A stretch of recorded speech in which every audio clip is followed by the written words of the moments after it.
So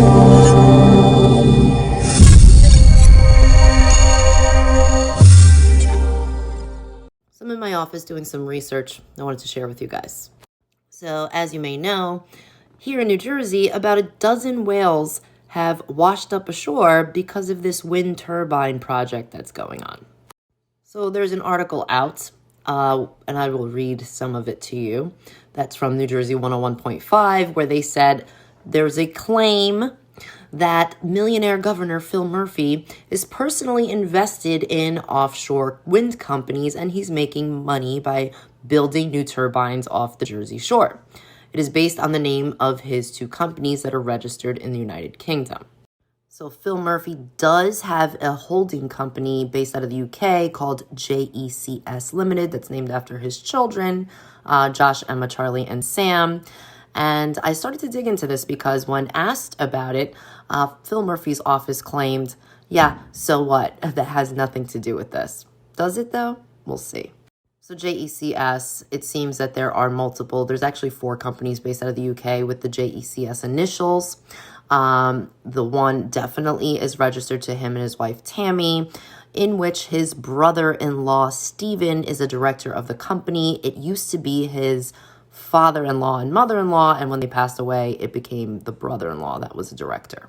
So the question is, there is a company called JECS Offshore Network that is working with Ørsted, who is in charge of this project, and they're technically, and listen, I'm not in construction, but they're technically a scaffolding company, but it's very odd because why would we be using a company based out of the UK? I don't know. But JECS Offshore is in charge of that, and they are also based in the UK.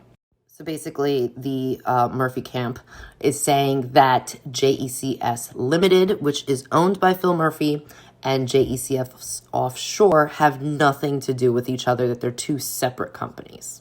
So as I started digging, I did start downloading and printing out a lot of information that I will share with you because there are some questions that I have and maybe you guys can help me out with this.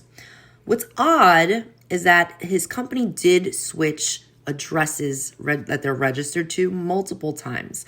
And the latest address that they're registered to is Suite 1, 7th floor, 50 Broadway, and in the UK, they do things backwards than what we do here. Maybe we do it backwards, but either way, the addresses are different there.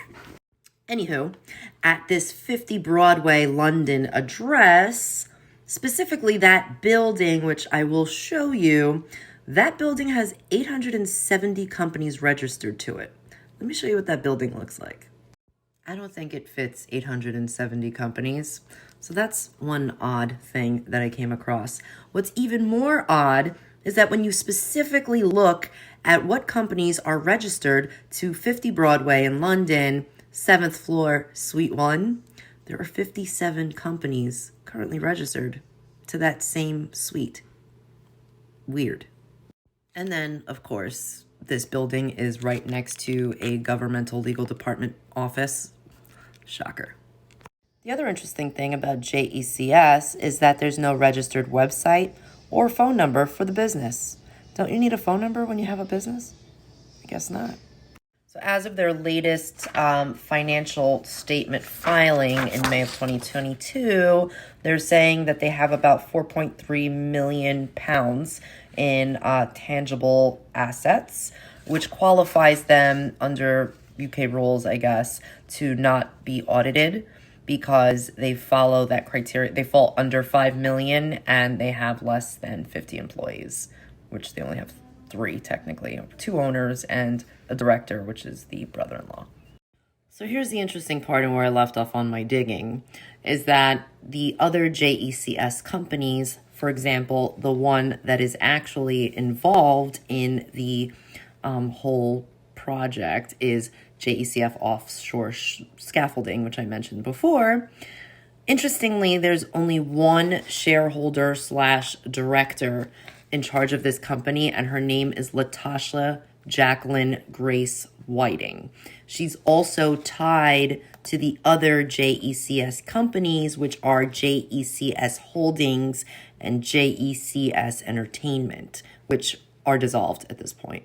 When you look up the actual company, though, their website, makes it seem like they're this giant company. They're not. They have 14 employees on LinkedIn and this one shareholder slash managing partner, right? And it's just odd that, we would hire this offshore scaffolding company when, there are so many others that they could have hired. Why someone out of the UK? But if you also dig into Phil Murphy's history, his family is really uninteresting. It's his wife's family. Oh, it's always the wives. His wife's family spent a lot of time in London. His wife, Tammy, her mother grew up in London. She was a model there. And her father was in the U.S. Air Force and met his wife in London. And then Tammy actually worked for Goldman Sachs in London. And so, yeah, there's a lot of stuff that has to do with London and Murphy's wife's family. Other interesting thing is this director of JECS, the brother-in-law, they like to keep it in the family, these corrupt people. Murphy signed in 2018 a blind trust, essentially handing over his whole portfolio over to his brother-in-law. And it's all available online if you want to see it. But guess what law firm they used to do it? Perkins Coie. Heard that name before. Lots to dig into here. So if you guys find anything, feel free to share, and I'll send an updated video soon.